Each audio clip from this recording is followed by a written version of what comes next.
This is Ekta Radaria from the Department of Pharmacology, LG Institute of Pharmacy, Ahmedabad. Welcome back to our YouTube channel, Pharma Ignite. Pharma Ignite is an official YouTube channel of LG Institute of Pharmacy where you can get a series of e-learning sessions for your B.Pharm course curriculum. First of all, I would like to welcome you all for your B.Pharm Semester 7 Pharmacy Practice course. Trust me, this is a really interesting subject as it is very different from the core subjects of your pharmacy. So we'll be dealing with pharmacy practice for your B.Pharm Semester 7. So let's begin with the pharmacy practice. So before starting with today's topic, which is patient counseling, I would like to brief you about pharmacy practice. So pharmacy practice, it deals with the real or practical approaches of the pharmacy, and it also includes the duties and role and responsibilities of pharmacists. So it includes the hospital pharmacy, community pharmacy, like how the organization work, how the drugs are dispensed, and it's a chain process. So you would be learning in a detail how this works in an interconnected manner. Then it also deals with the patient counseling, medication adherence, communication skills which are required for the pharmacist to treat any patient for the better and effective counseling. Then it also includes the budget preparation and the implementation in the hospital. So there are n number of subjects which comes under the pharmacy practice, and you would enjoy the pharmacy practice in the B.Pharm Semester 7. So let's begin with the patient counseling. Yes, of course, after completion of this session, you will be able to know really like what is the actual need of patient counseling, like why the need of patient counseling, and how to understand the patient counseling from the patient end as well as from the pharmacist end. Then you would be able to learn about the outcomes of effective patient counseling, and you can discuss the verbal and non-verbal communication skills which improves or which enhances the patient counseling methods. Then it includes the use of medication, their side effects, and most importantly to identify which group of patients are really in need of patient counseling. So let's start with patient counseling. So first of all, the most important aspect is why there is a need of patient counseling. So to stay safe and effective drug therapy, it depends on the patient, like they should be well informed before the starting of their medication to ensure the safety and to make sure the rational use of any drug. So healthcare providers in India, they are categorized under 3 different levels, which is primary, secondary and tertiary. So every patient under this treatment, they will get treatment on the basis of their statement levels. So what happens due to this heavy load of patients in the hospital, many prescribers, they do have very little time to explain in detail about the prescribed drug therapy to the patients. So most of the pharmacists in community pharmacy or hospital pharmacy, the pharmacists are damn busy in prescribing or filling the prescriptions, or maybe busy with something dispensing. So what it results, the patient may not get the enough information like how and when to take medications, how long to take it, like if the patient misses any dose, then what to do, if the patient have got any side effects, then where to report, how to report, how to control the side effect. So due to the lack of information, it may leads that the patient may not be taking medication in the prescribed or scheduled manner which was intended to get a particular pharmacological action, and it leads to the therapeutic failure. So the information provided to the patient, it could be related to the illness or any chronic disorders, or to recommend the lifestyle changes. Now the information is usually given in the form of verbally, or sometimes it may be supplemented in any written forms.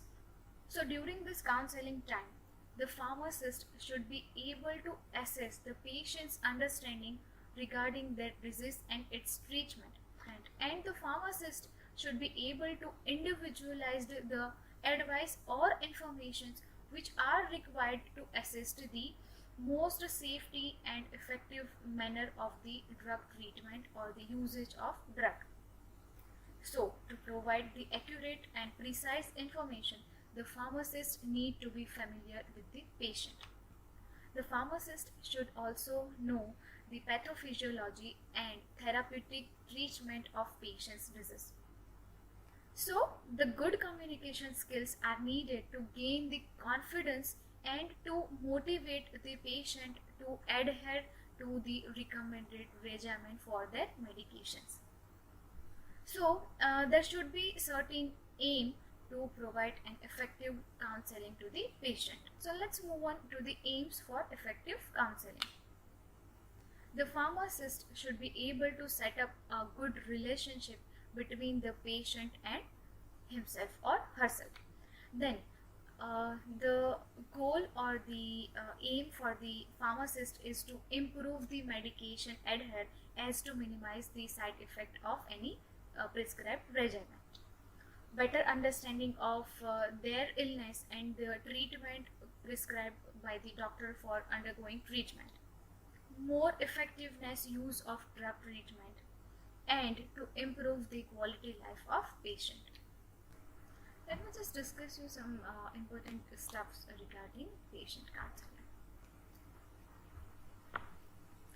The management of chronic illness, it needs the lifestyle modification and drug therapy for a long period of time. The pharmacist has got an immense responsibility in counseling the patient with their chronic illness. So, the counseling from the pharmacist should require or the pharmacist should possess adequate knowledge and should be an effective communicator for the making use of verbal and non-verbal communications. Now, what are the points or what to include from the pharmacist end, like what to counsel? A pharmacist must develop or implement and set up between the pharmacist and patient. Routinely and accurately identify the amount and type of education required by patient to maximize their chances of solving any errors or to prevent any drug related problems, and continuously identify the degree of monitoring required by a patient itself according to the health risk posed by the patient's medication and their drug related problems or diseases. So, on the basis of routine and accurate identification, like how to appropriate education patients on the basis of prescription or non-prescription drugs, like when patient counseling on discharge medications or when providing recommendations which are required for the management of undergoing treatment or drug related problems. So, here are some basic points which are to be known, like name and class of drug, for example, antibiotics or pain reliever. Directions for the use including education and drug devices. Special storage requirements which are very important. Some common drug or drug food interactions. Some common side effects which are to be observed after taking particular drug. The reason for the drug prescribed and the intended therapeutic response on the basis of given timelines. So, if we look at Indian health services, there are basic three primary questions or approaches for the same. First, what did the doctor tell you about the medication was for? It identifies the pharmacist help to discuss the purpose of the medication prescribed in regard what it is supposed to do and what are the symptoms supposed to help. Then the next question is, how did the doctor tell you about the medications to take? It provides the clarity about how to use the medication actually. It concerns about how often the medication should be taken or how much it is to be taken and for how long, and the directions if the patient miss a dose at any time. And the next question is, what did the doctor tell you to expect?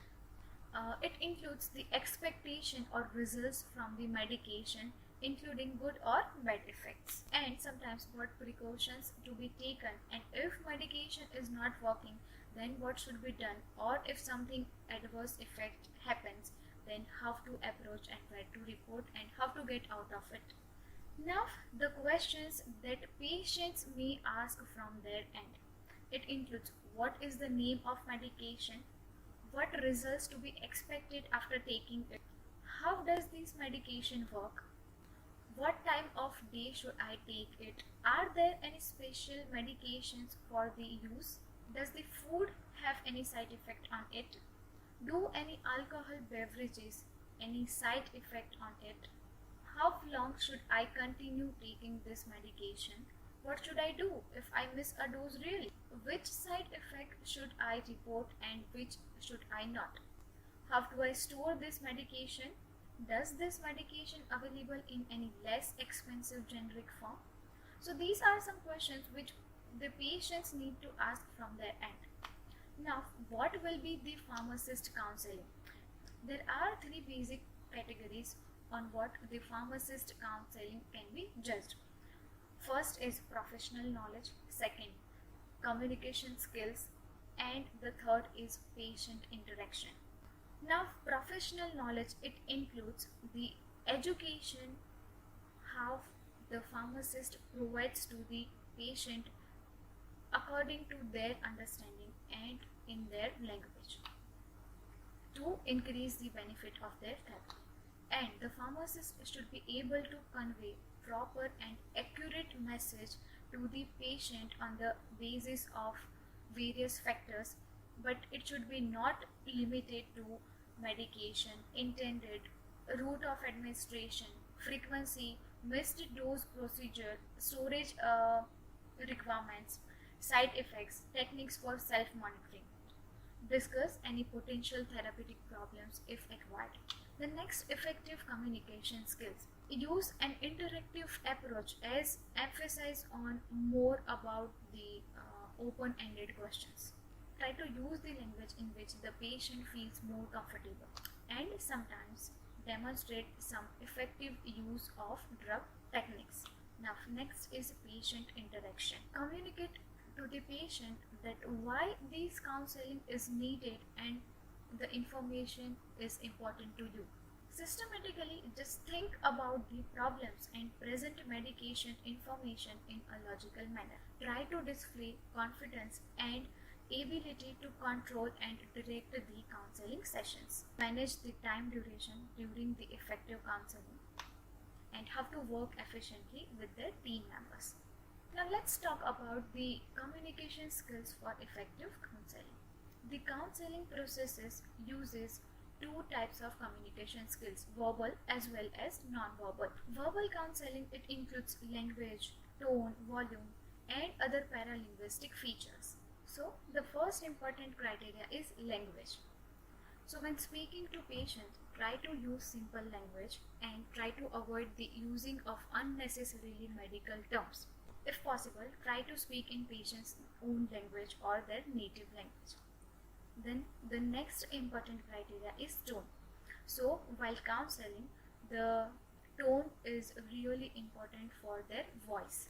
Now sometimes the change in the tone or the frequency of speaking, it sends some different message to the patient. It conveys the wrong information to the patient, as patient might feel attitude to the person speaking to them.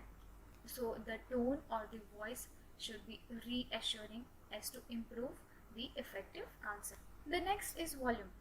Many people speaks in a different volume. It really depends on the situation and the person whom you are talking. Ideally, the counseling, it should be carried out in a quiet room as not to get any other hindrance or disturbances to the patient. Next is speed. The clarity of our communication, it depends on the rate of our speaking. For a good and effective verbal communication, the pharmacist should use a clear and proper messages in a logical sequence at a speed at what the pharmacist should get a time to think at least what is being said. Next is proximity. It refers to the appropriate distance between the pharmacist and a patient. Now, next is eye counting.